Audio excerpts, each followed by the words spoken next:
ये चैनल केवल मनोरंजन के लिए है। हम किसी भी तरह के अंधश्रद्धा को बढ़ावा नहीं देते।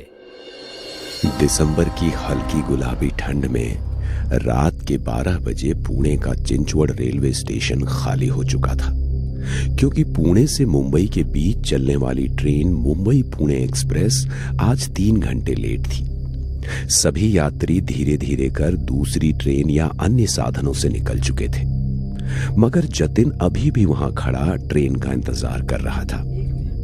लगता है इस रेलवे स्टेशन पर अब मैं अकेला ही बचा हूं, मगर अब दिन भर की भागदौड़ के बाद कहीं और जाने की हिम्मत नहीं है। जैसी ट्रेन आएगी उसी से मुंबई चला जाऊंगा। खुद से बातें करते हुए जतिन प्लेटफॉर्म पर इधर उधर देख रहा था। फुट ओवर ब्रिज की सीढ़ियों के नीचे कुछ भिखारी सो रहे थे। तभी एक भिखारी उसके पास आया और बोला, इस वक्त तुम यहाँ क्या कर रहे हो? यहाँ अभी कोई ट्रेन नहीं आने वाली है। मुंबई पुणे एक्सप्रेस आने वाली है, वो जो 3 घंटे लेट है। अच्छा, वो ट्रेन रात के वक्त उस ट्रेन में सफर करोगे? अपना ध्यान रखना, किसी अनजान से बात मत करना। उसकी रहस्यमयी बातें जतीन को कुछ अजीब लग रही थी। वो सम्मोहित सा उस भिखारी को देख रहा था। उसे होश ही नहीं था कि ट्रेन आ चुकी थी। वो उससे कुछ बोल पाता उसके पहले ही ट्रेन चलने का सिग्नल हो गया। हॉर्न देती हुई ट्रेन ने गति पकड़ ली थी। जतिन उस स्टेशन से ट्रेन में चढ़ने वाला अकेला यात्री था और उसकी आंखों के आगे वो ट्रेन निकल जाती उससे पहले ही ट्रेन के आखिरी कोच में जैसे तैसे वो चढ़ गया। उसने दरवाजे से भिखारी की तरफ देखा तो वो भिखारी अभी भी रहस्यमय तरीके से मुस्कुरा रहा था। अचानक हुई इस भाग दौड़ से जतिन की सांस फूलने लगी थी। वहीं दरवाजे के पास खड़े खड़े उसने खुद को रिलैक्स किया और फिर खाली सीट पर जाकर बैठ गया। आंखें बंद करके वो कुछ सोच रहा था।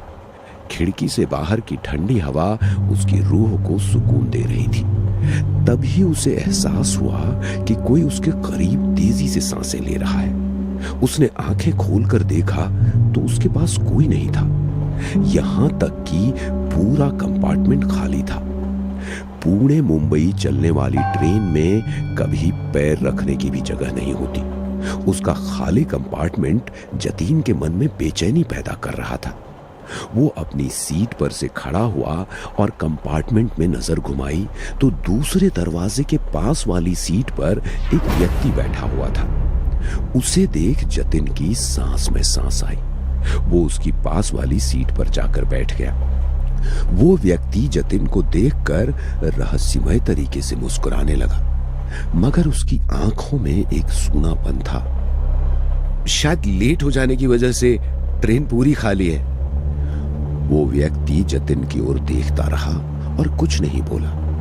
ये बात जतिन को अजीब लगी। वो आंखें बंद करके दोबारा बैठ गया, मगर उसे अजीब सी बेचैनी होने लगी।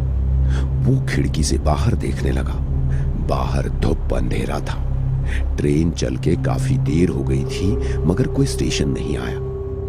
ये बात जतिन को हैरान कर रही थी।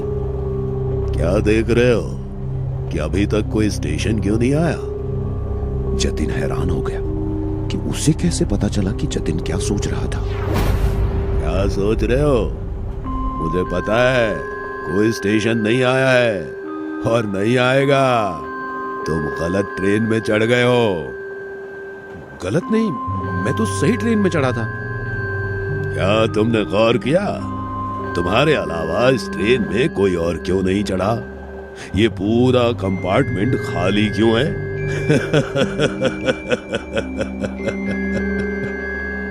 जतिन को अब उसकी बात पर यकीन हो रहा था। उसने गेट के पास खड़े होकर देखा तो बाहर सिर्फ अंधेरा नजर आ रहा था। दूसरे कंपार्टमेंट में जाने के लिए कोई रास्ता नहीं था। वो वापस अपने जगह पर आकर बैठा और उसने नजर उठाकर देखा तो उसके सामने बैठे हुए इंसान के सर से खून बह रहा था। उसका सर कुचला हुआ और आंखें निकली हुई थी। ये देख जतिन डर गया और उससे दूर भागने लगा। वो व्यक्ति उसके करीब आ रहा था। जतिन डरते हुए दरवाजे के एक कोने में खड़ा हो गया।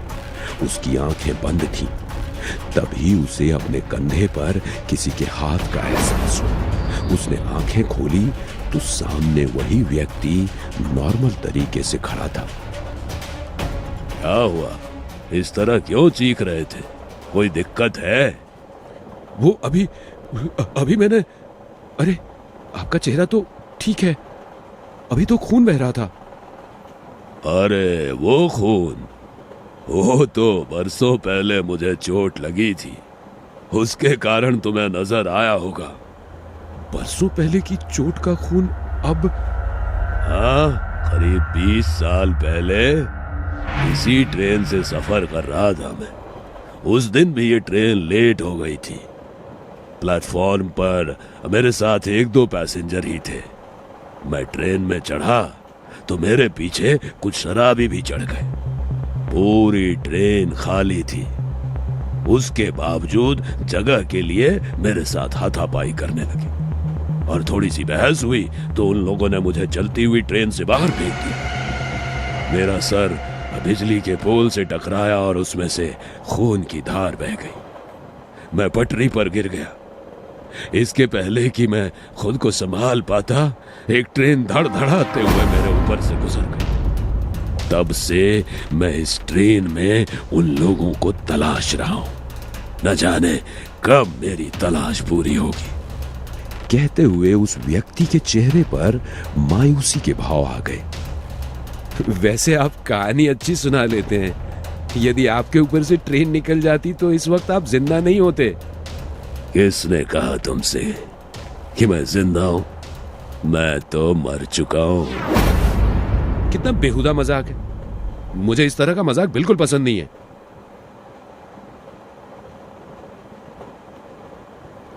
कहते हुए जतिन खिड़की के बाहर देखते हुए अगले स्टेशन के आने का इंतजार करने लगा, मगर ट्रेन किसी स्टेशन पर रुक ही नहीं रही थी।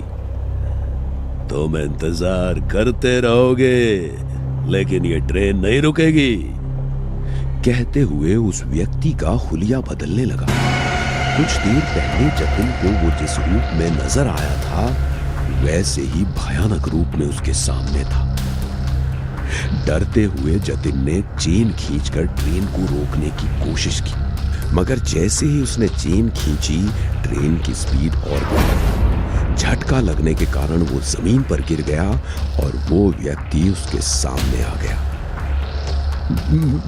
मैंने तुम्हारा क्या बिगाड़ा है? क्या चाहते हो मुझसे?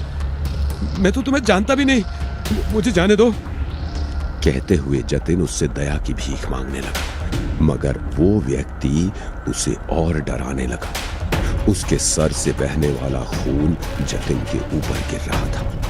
डर के कारण जतिन की हालत खराब होने लगी। तभी अचानक वो व्यक्ति पीछे हट गया। जतिन ने राहत की सांस ली।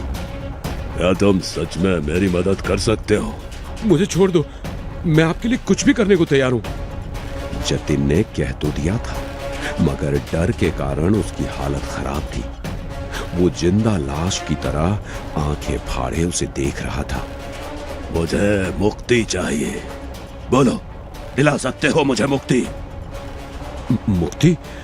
मगर मैं आपको कैसे मुक्ति दिला सकता हूं? जतिन का दिल तेजी से धड़क रहा था। उसकी धुंधली समझ में ये बात साफ हो चुकी थी कि वो किसी सामान्य स्थिति में नहीं था। ट्रेन, वो व्यक्ति और पूरी रात सब कुछ एक बुरे सपने जैसा लग रहा था, जिससे वो जाग नहीं पा रहा था। उसकी आंखों में डर और उलझन थी, मगर उसके सामने खड़ा शख्स उसे जाने ही नहीं दे रहा था। मैं आपको मुक्ति कैसे दिला सकता हूं? वो व्यक्ति अब गंभीर हो चुका था। उसकी आंखों में अब वो सूनापन नहीं था। उसने धीरे से कहा, ये ट्रेन उस रात से अब तक चल रही है। हर बार एक नया यात्री चढ़ता है और फिर उसी की तरह भाग्य को जीता है। जतिन पूरी तरह स्तब्ध था। उसकी सांसें थम गईं। उसके दिमाग में सवाल उठने लगे, कहीं वो भी तो इस ट्रेन में हमेशा के लिए फंसने वाला नहीं? तुम मुझे मुक्ति दिला सकते हो अगर तुम इस ट्रेन की गुत्थी सुलझा सको।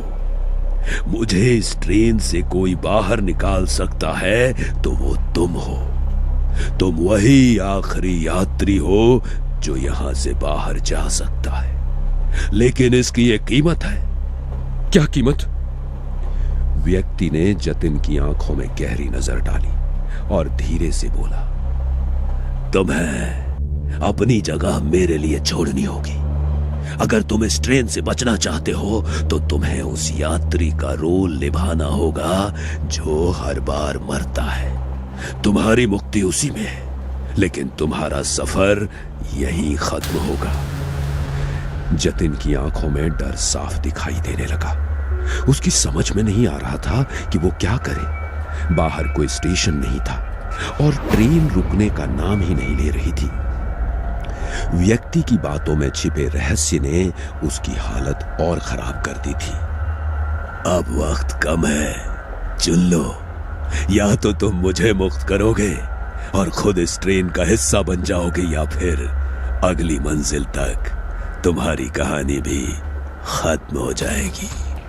जतिन के सामने अब केवल दो विकल्प थे। या तो वो खुद को इस ट्रेन का हिस्सा बना ले और उस आदमी को मुक्त कर दे, या खुद ही हमेशा के लिए इस ट्रेन का एक भूत बन जाए। जतिन ने हिम्मत जुटाई और एक बार, आखिरी बार खिड़की के बाहर देखा, लेकिन अब वहां केवल घना अंधकार था और ट्रेन की गड़गड़ाहट उसके दिल के धड़कनों के साथ एक हो गई थी। उसका दिमाग ठंडा हो गया था और वो धीरे धीरे उस अजनबी की ओर बढ़ा। ठीक है, मैं तुम्हें मुक्त करूंगा। जैसे ही जतिन ने ये शब्द कहे, ट्रेन अचानक रुक गई। घबराहट के बावजूद जतिन ने महसूस किया कि पूरा कंपार्टमेंट एक ठंडी हवा से भर गया था। वो व्यक्ति मुस्कुराया और धीरे धीरे हवा में घुलने लगा। अब तुम इस ट्रेन के नए यात्री हो। मुक्ति तुम्हारी भी आएगी जब कोई और इस ट्रेन में चढ़ेगा। जतिन अकेला खड़ा रह गया। ट्रेन के दरवाजे खुल चुके थे, मगर अब वो जानता था कि वो यहां से कभी नहीं निकल पाएगा। अगले स्टेशन पे कोई नया यात्री उसका इंतजार कर रहा था और एक दिन शायद कोई और उसकी मुक्ति की कीमत चुकाएगा। ट्रेन फिर से चल पड़ी, मगर अब जतिन जानता था कि इस सफर की कोई मंजिल नहीं थी, बस इंतजार था अगले यात्री का। हेलो दोस्तों, हमारे गेमिंग चैनल को भी सब्सक्राइब कर लो, जहां हम लाइव आते हैं और आप भी हमारे साथ लाइव गेम खेल सकते हैं और चैट कर सकते हैं। गेमिंग चैनल की लिंक डिस्क्रिप्शन में है।